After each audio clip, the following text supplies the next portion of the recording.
Kiss my boat! Kiss my boat! She's so sexy. Kiss my sexual wild. She's so sexy. What you doing over there?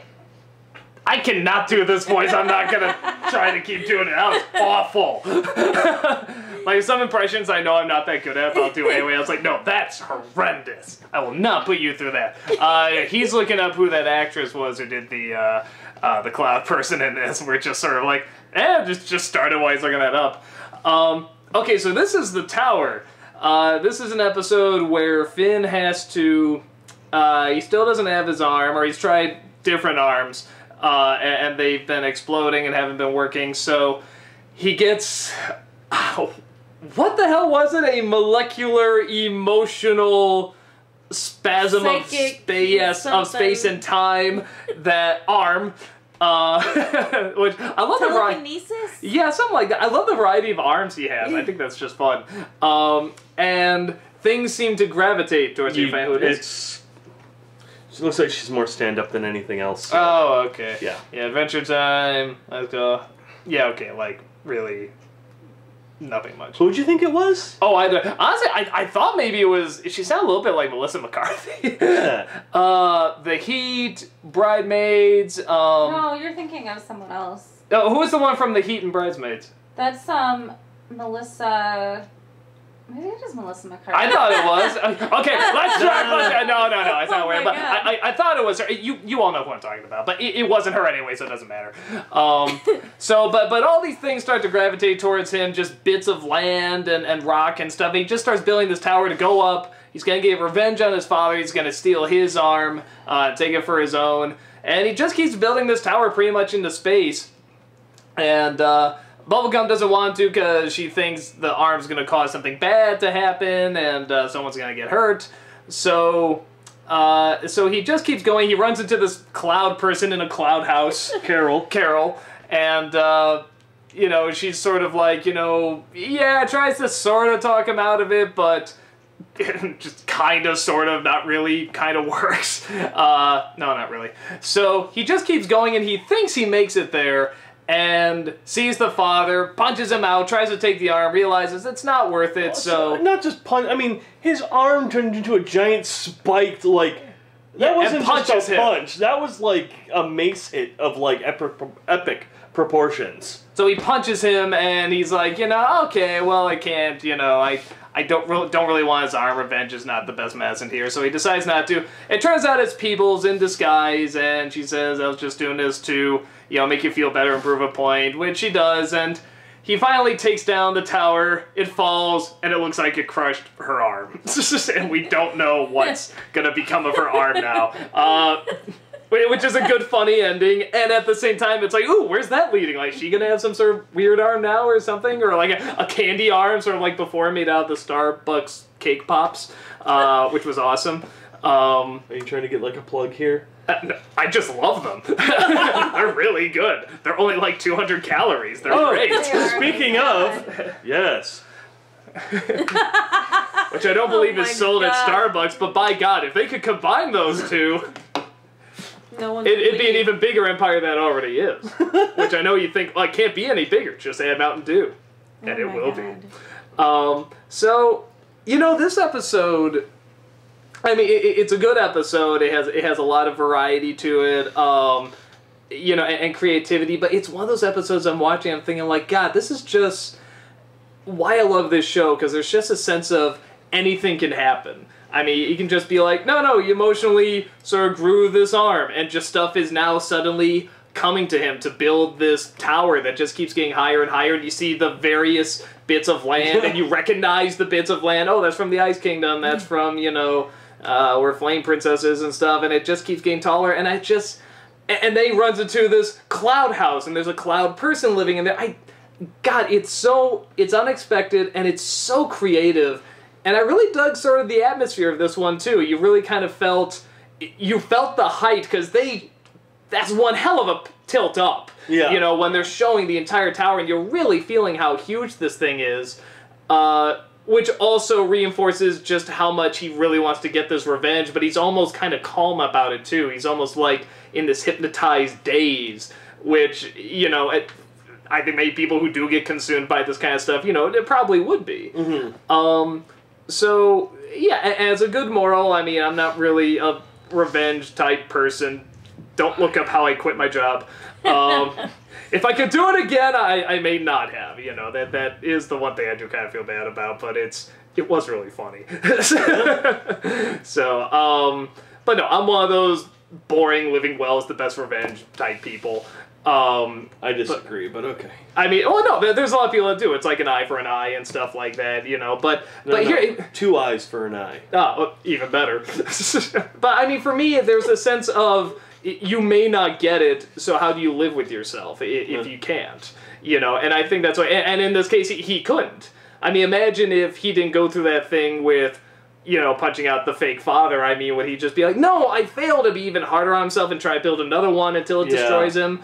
So I thought that was a pretty legit way of showing that. I think it shows, for peoples that's been getting, sort of like, I don't want to say the raw end of the stick, but certainly has had to make a lot of really tough choices that don't always make her look very popular. I thought it was a very sweet thing for her to do. And it also solved her problem of, calming him down. She even took one in the eye. I mean, it's like, like that was a very sweet thing to do. That was one reason why I was also emphasizing that it just wasn't a punch.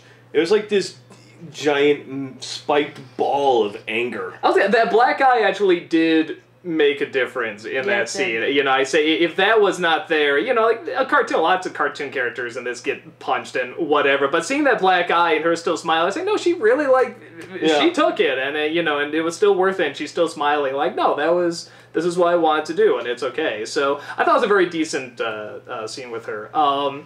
So, yeah, I really liked it. I like the atmosphere, I like the creativity, I really like the pacing of it, I like the balance of his, pretty serious mission, mixed with the comedy, like the chunk of ice falling on BMO and the deer, that poor deer, getting sucked. You should have heard all the ladies in this room. They're all like, oh! Oh, yeah, the ladies. But let's not include, of course, Doug in this. I wasn't. He wasn't going, oh, as well. No, I wasn't going like that. I was going, oh, oh, oh! That's what I was doing. Get it right. Trust me, I had to clean off my TV. It was gross. So, okay, I'm done. One of you go. I really wanted Jory in this to see how she reacts to Peebles. I liked her in this one. Yeah, I was gonna say. Bam! So what? What of it? Come at me, Internet! Just not in the house, please. That'd be the weirdest thing to say in an internet video, just like, I like Princess Bubblegum. Come at me! I agree with you 100%. I thought this was probably one of my favorite Bubblegum moments. This was really, I mean, even, yes, taking the punch in the eye, the black eye and everything, but even the voice actress, just the way she said, now do you understand? It was multi-layered in the way the line was delivered. It was like, do you get it now, in a motherly way, but also in a sympathetic way and also in a loving way. It was really, this was one of the few times where I really felt from the beginning of the episode all the way to the end that PB just meant well. Not, I know it sounds bizarre, but because Adventure Time is bizarre, but there wasn't any point where I was like, really? Or usually you'll hear me go, oh my God, when she does something, in my opinion, is questionable. And I just thought this was one of the sweetest times that I really, really loved Bubblegum. And I feel like maybe this is part of why I've hated Bubblegum before, is that this is the Bubblegum I always pictured. This is the Bubblegum I always thought she was supposed to be. Mm-hmm. And so it irritated me, I guess. I don't know. It was really sweet. Well, I was going to say what I like about that, though, is that you could also look at it, she says the arm is unstable, it could cause a lot of damages, so you could very much make the argument that she could just be doing this to keep the arm stable. But But here's the thing, though. But she's already done so many horrible, questionable things. That's true. She could have just done it to him. Think about Flame Princess. You know, she was going to lock her up and perform these horrible experiments on her just to find out, because, you know, she's dangerous. First of all, she got her thrown and locked away. Actually, I'd like to say something really quickly about that. No, she goes back, she says, no one is controlling her. She's burning everything down. You need to keep control of your daughter, your infant child. So the dad is the one who tossed her in that getup. It had nothing to do with PB. Yes. PB was protecting pretty much everything around. It was her father that tossed her into that contraption to begin with. PB was looking out for everything because no one was watching this kid who has immense power over Flame. I will say, Joey, there's about a dozen other times where she's done really questionable, horrible stuff. Well, well, that's true. But bottom line, even if that one is true, there's still like a dozen. No, but it's always for the greater good. The reason why I bring that up is because Cinnamon Bun is saying how evil and treacherous Bubblegum is. Remember, Cinnamon Bun was saying, oh yeah, you know, don't trust her and all that stuff. And it's like, I don't know if I fully agree with that. I mean, if she does stuff that's questionable, don't get me wrong, but at the same time, like, I don't see her throwing people into, like, a grinder or anything like that. I don't know, I kind of do. I mean, for the quote-unquote greater good, for the best of her kingdom and the people and stuff like that, so it's all for a good purpose, but everything is logical and mathematical, you know, this plus this equals this, so everything is sort of looked at from that standpoint. But I get bringing it back to what it is that this time you're right. She could have done one of those semi-diabolical things to Finn, but she doesn't. She creates this scenario where he can get out his anger and then calm down and see it's, you know, okay, give him some closure. Sorry, sweetheart, to cut you off. You'll pay for it later. Crap. On the other hand, I thought this was also a really great episode where it was a really good balance. Half of the episode I was like, man, I mean, this really hits home in that, you know, his obsession, his one-track mind with building it. You know, you're right, again, with this, you know, people get caught up in their emotions. Especially if you're angry, especially, you know, whether, it's not even that, I mean, this was a good one because it was revenge, but not even just revenge. Even if you're just angry, sometimes you get so caught up with hating someone that, thanks, Bree. I'm so sorry. You're grounded. Tell your friends you're grounded.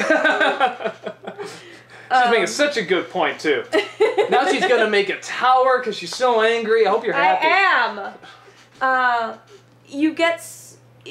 You lose focus. And it's funny because in the beginning, Jake was telling PB, like, no, he's got it. You got to work through it. And yes. I thought that was really neat. And at first I was like, yeah, Jake's totally right. I mean, you're going through stuff. You got to go through it. But then as he keeps going, and it was so weird because it just dawned on me, too. I was like, yeah, man, I mean, there's no getting out of this. He's just going to keep obsessing, and he's just going to keep doing. Until the end, no matter what the end is. But in a way, it was so balanced because it wasn't such a heavy concept. It is talking about it now, but when I was watching it, I didn't feel so heavy about it because there were, like, the little trail of Gunters. Yeah. You know, the little level of Gunters and then the level of lava and that cute little deer. Oh my god. Put him in my pockets. Okay. You're so cute. Okay. In my pockets. I really liked this one a lot. Now you don't have to interrupt me. You can actually have your own say now. I'm sorry, sweetheart. You will be. No, I mean, I think you guys definitely hit the nail on the head with pretty much everything. I mean, it shows that what I like with the whole PB thing is that the entire time, you know, you're right. Like, building up to it, she's sitting there, she's like, nah, and all that stuff, and she's doing everything in, like, hiding and secrecy and all of that stuff. You know, she's in the tent building something and all of that. And it's kind of like it could be the evil, diabolical, you know, things that PB does. But in the end, you find out, no, she's doing this for a friend. She's doing this because she truly cares. Which is very nice to see, considering how much screwy things we have seen her do. Like perform secret experiments on Flame Princess. I wouldn't say they were secret. Everyone pretty much knew. It's not like it was hidden from anyone. It's true. Yeah, the deer was cute. I like. Cute. I put him in my pocket. I like the apple part though. The deer that comes up with the apple and he's just like da da da. Like that's his lunch. Like, oh yeah, I gotta eat. I did like how when it finally got to the point where it's like in space, you see he's like just worn and he's like hallucinating, and PB brings it up that he is. But I really like it because you show that he just hasn't paid attention to anything. He is so consumed by this, he's not really paying attention to eating or sleeping or anything like that. And then when the cloud, Carol, comes back and the wind blows and everything goes like the tower's about ready to fall, and he's just like, and continues to build. It's like, what the hell is wrong with you? It's like such an unstable. And then he gets to the top where it's, or not the top, but where it's just one brick on top of another, and he moves, and it starts, like, some of it falls, and the bricks instantly turn to flames. Because they're so high up, it's just like, I'm like, oh, that's gonna suck if that falls. But yeah, like I said, I want to just reinforce that giant mace fist of fins that pops bubblegum in the face. That, I do love the fact of the whole BMO thing. Oh, BMO was so cute. He's like, so cute. Hey Jake, boom! Then he pops out and he's like, hey! And then of course, you guys definitely hit the nail on the head with pretty much everything. I actually agree. This time around, surprisingly. Damn it! This is gonna be a boring one. Boring! You know what, I mean, you know what? I think that Finn should have taken his arm. You know when it said that whole revenge thing, 2 eyes for an eye and all that stuff? Totally agree with that. Don't just take the arm, take both arms. Keep the other one in for safekeeping, just in case you lose your arm. Here's the thing about that, though. I mean, people with that mindset, anyone that does wrong and continues to do wrong, they're kind of living their own punishment. Because they clearly are not in a place they want to be, so they have to keep hurting people, they have to keep taking things. And yeah, don't get me wrong, you can make it worse, you can make it harder on them, but they can then always feel like, oh, I've been wronged, and that person, that Finn, he's the one that wronged me and stuff, where if there's nobody to work off of, they're just stuck with themselves. And that's kind of the most painful thing you can do. Honestly, probably the most painful thing you could do is just let that person go and live their own life and never realize what they're doing wrong. Hopefully they'll wake up and maybe do something good, but if someone that's far, it's unlikely, but still possible. So, I mean, in my mind, they're sort of living their own punishment. They're in their own prison already. Goddamn freaking building their own tower. It's about peace, man. It's about peace. Yeah. Let the killer run around killing people because he's being punished by getting out the. Well, okay. Then there's protecting the world, and that's prison. That's different. No, that's prison. Okay, then you keep them locked up and you're like, hey, stay away from everyone else because you're gonna keep hurting. But no. But prison is about. Protecting, and justice and stuff, I mean, revenge... Justice! Well, no, revenge is about making yourself feel better, and sometimes it can, I'm sure, but other times there's still going to be kind of this emptiness. No. Well, that's why I said sometimes. Always. Can you possibly do me a favor and... give me that big, gigantic mace arm so I can go like that. Ow, my glasses. My glasses! I don't have the emotional, telekinetic, build-up melon heart to do that. But I'm sure with his idiocy, you can create it. Oh, wait. We're not in Dragon Ball. No, we're not. I do want Justice! Joke's on you, I'm not ending the video yet, because there is one other thing I want to say. Oh, God damn it! I know, it's like, that'd be a perfect spot to end, but no! I'm not giving in. No, now you stay there. No, there is one other thing I want to say real fast, is that watching this did make me realize even more, there's a lot of people Hold on. Seriously? Let me get my drink. You get out of here! Eat Starbucks cake pops. There's definitely this mindset with anything children's-oriented, children's books, children's movies, you know, whatever, that, oh, why would you want to do that? It's so limiting. You can't do all this stuff, you know? And in my opinion, it is like total opposite. And I think the show is proof of that you can make something so emotionally jarring and so visually interesting that just totally matches what the characters are feeling, because there are no limitations. You can just go that route and people will accept it, and I think you can find stuff that's even more adult in children's programming because there really are no limitations. Okay, you can't swear, you can't be super gory, you know, and you can't show sexual stuff. It's like, but, you know, is that really it? There's probably a little bit more. Now, don't get me wrong, those are some nice perks, but there's more, okay? Forces you to be more creative. Exactly. You don't have those. You have to be more creative, and you can't rely on the easy stuff, which is why I think children's programming can just be so much more challenging and so much more interesting and so much more adult.